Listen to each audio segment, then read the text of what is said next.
Hi everyone, this is Nadia, award-winning author, mentor, clairsentient psychic, and founder at Spartanite. Today we're going to be covering self-care and how to have healthy boundaries.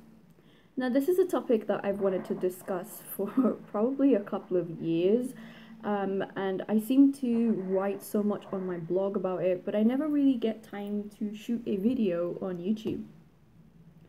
And there's so many instances and circumstances in my own life and my clients' lives, or my personal life, professional life, when through both experience and observation, I have seen people try to violate my boundaries. People try to violate other people's boundaries, people who don't realize they're violating boundaries. And where do we draw the line with people, and how do we know something is disrespectful or not disrespectful, and why do we stay and why do we not go? And God, there's just so many questions and answers around this topic that it's probably wise to, I guess, cover in this video.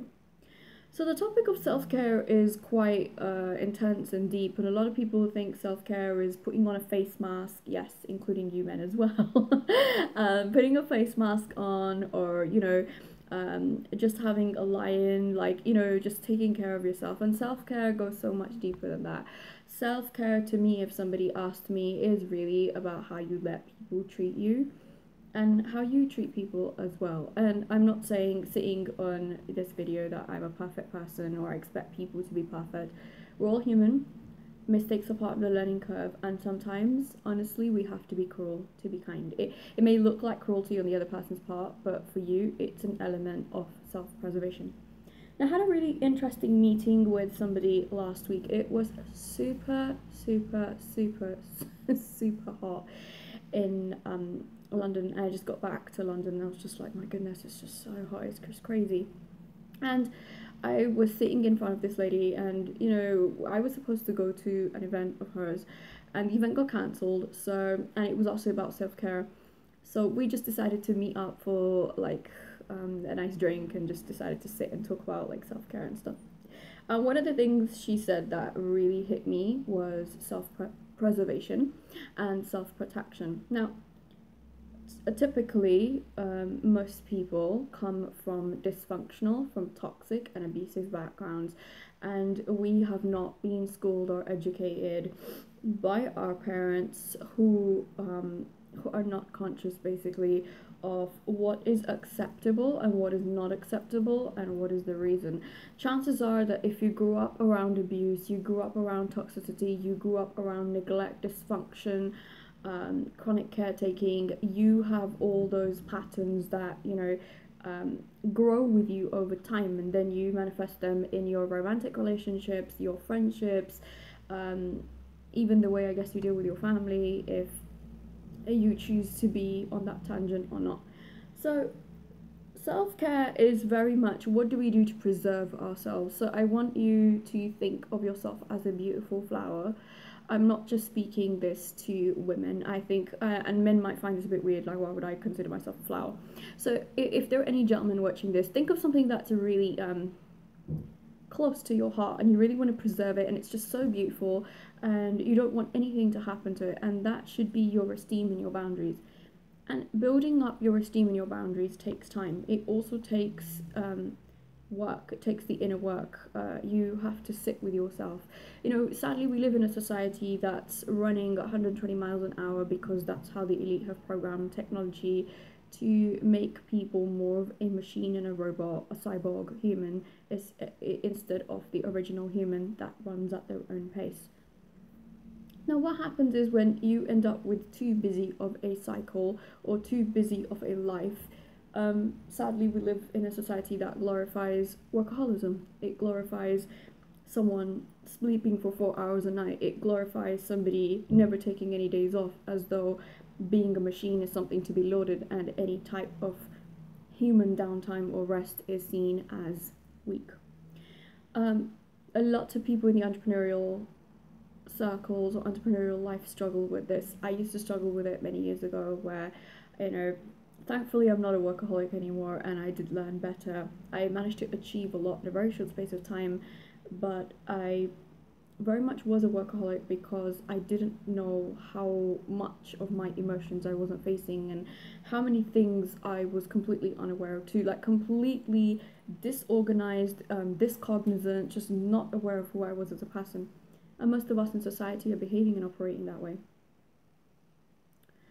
Now, there can be situations in our life that we are not favorable towards, or they are not favorable towards us. And instead of getting upset with that situation and saying, why does this person treat me this way, or, this person this, or this person that, the questions we need to start asking ourselves is, why do we put up with it? And for the time that why do we put up with it, a lot of people get defensive. There are many situations that I can kind of explain in this, sort of a bit like, I guess I'll think of a job or a relationship. I'll try and explain what I'm trying to say. So think of the example of a job, and someone isn't happy in their job and they are really, really struggling, and maybe, it's kind of like day in, day out. They're working that 5 days a week. They hate it. They hate sitting in the office, or they hate doing whatever it is they want to do. And you really get to the core and you try and ask them, like, why are you still here? And they make all these excuses. I have rent to pay, I have bills to pay. They've got all the excuses ready. I know that because I've made excuses like that. So this is me not sitting on camera and trying to call people out for it, but I'm sure somebody will watch it and feel aggrandized or aggravated for it. Either way, it's probably helpful because it touches a part of you then that you can't kind of lock away and shut away. So they've got all the excuses ready of why they can't leave the job and why the job is so important to them and why they die without the job, but they're dying in the job. There's that old saying, when you get sick and tired of being sick and tired, you will change. Complaining is very easy as opposed to changing, because complaining is chemically addictive. It makes you feel like you're doing something when you're not. I used to have a very successful mentor. I mean, he's still successful, don't get me wrong, he just doesn't mentor me anymore. And he said to me that if you are not actively working yourself out of a situation, you secretly want that situation. And it really sat with me. And every time in my own personal life that I think to myself, wow, I don't like this, and I'm like, Nadia, why are you accepting this in your life? What is still unhealed inside you that you choose to accept this? If you don't like it, why are you still accepting it? What is it? You don't feel like you're worth better? So it's like that inner self-talk, and when we have self-care for ourselves and we value ourselves and we honor ourselves, we will not accept and tolerate anybody who does not value and tolerate us. And that can be a mouthful, because someone can come to you with shitty behavior, or someone is an energy vampire, or somebody does not sit well with your spirit. You don't have to sit there and tolerate it, right? So we are taught to tolerate it because that's maybe the dysfunction we grew up in, or that's normal. So that's the job situation that I would describe. So relationships, if something is not healthy, if something is toxic, if something's dysfunctional, I used to be a freelance, psychic counselor and advisor, and I was very successful at that. I mean, I still do that partially in Spartanite, but I mean, like, serving a lot of people in a day. And I used to hear the same bullshit from women day in, day out, who had love addiction. And that's why I created the program Spartanite Love Healing. I will throw it in the link below as well. If you keep feeling that you have a toxic, abusive, codependent, unhealthy relationships, then that course is probably for you. And that's a shameless plug-in, by the way. So these women were saying the same thing. They would ask me the same questions over and over, to the point that when the phone would ring, I just wanted to smash it against the wall. It was that bad. There were like, a mix of these questions would be like, does he love me? Does he miss me? Does he think of me? Is he coming back to me? Is he with another woman? It was just horrendous. It was somebody so crippled by anxiety, someone so crippled by codependency, because they did not, I was about to say reserve then, I don't know why. They did not get, or they did not receive the love that they deserved when they were younger as children. They probably came from an abusive family, they saw violence, they saw abuse, they saw all kinds of different things. So it's very normal to, chase after somebody that's not available because you're still trying to heal that old wound. So say, for instance, if you had emotionally detached or emotionally distant father as a woman, you're very attracted to bad boys who don't give you time or whatever. It's very normal because you don't have boundaries, because you're kind of like, isn't that like how men behave generally? No, that's not healthy. And the thing is that if somebody hasn't dealt with their emotions, they won't sit comfortably with yours. People can only meet you as deep as they've met themselves. A lot of people are very shallow because they haven't done the inside work. They haven't really gone inside and figured out who they are, what they'll accept and what they won't accept. And when we do not know our self-worth, for many years I didn't know my self-worth, so I tolerated abusive relationships, I tolerated men speaking down to me, disrespecting me, humiliating me for many years, and I won't go into that story. And when I finally started to rise into my self-worth, it was not about being rude to somebody who wanted to disrespect me, abuse me, humiliate me. Just the opt-out strategy that I really want to cover in this video came into play.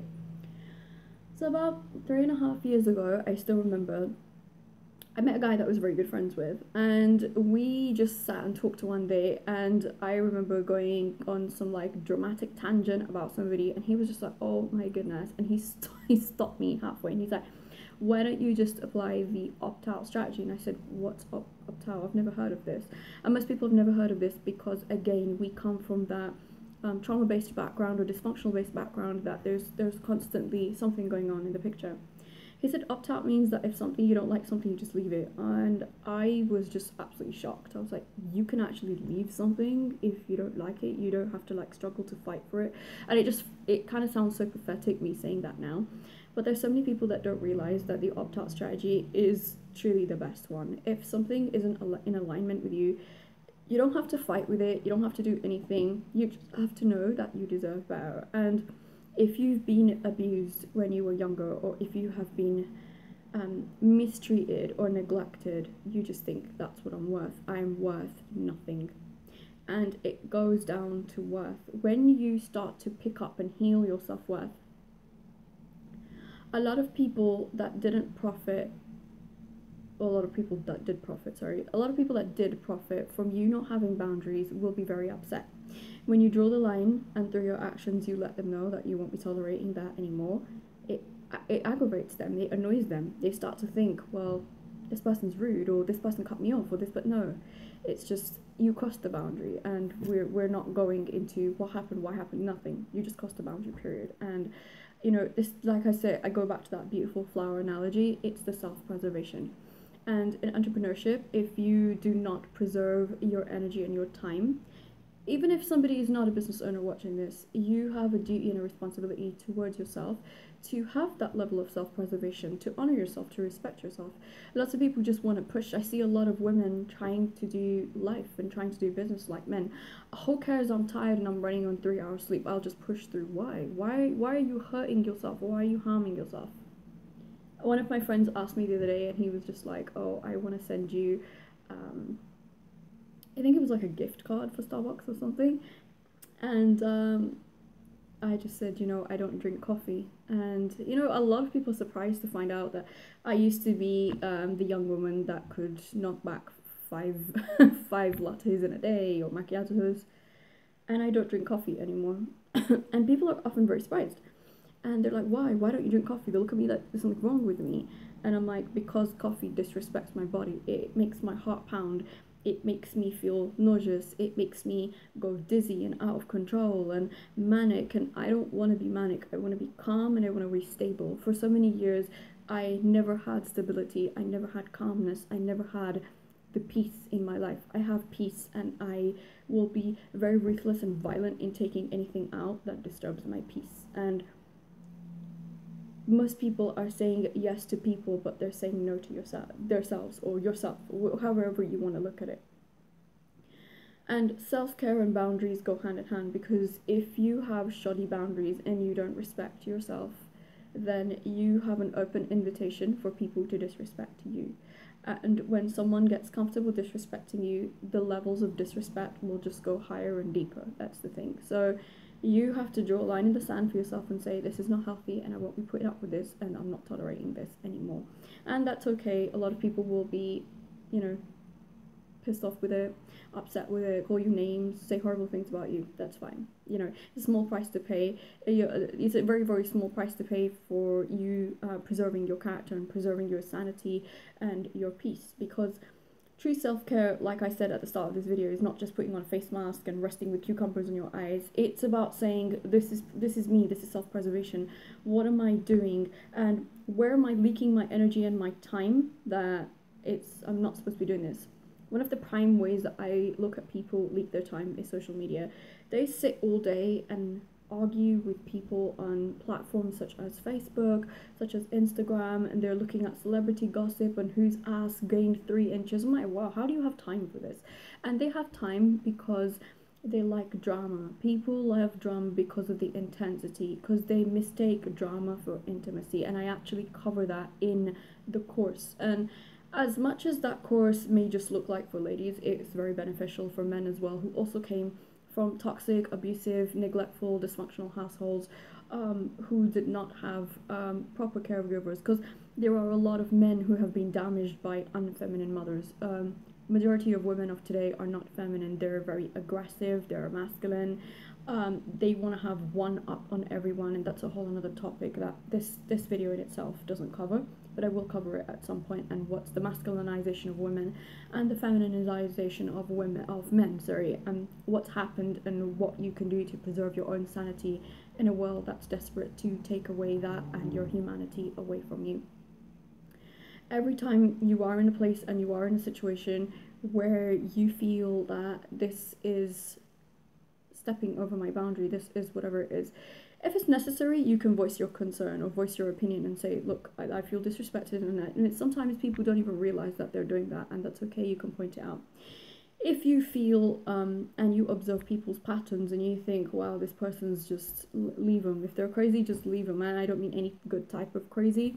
I mean somebody that's got patterns of neglect and you feel like you need to chase after that person. No one's worth that much of your time. So I would really love to hear the ways that you have implemented self-care in your life, and what are the biggest things that you've created boundaries around.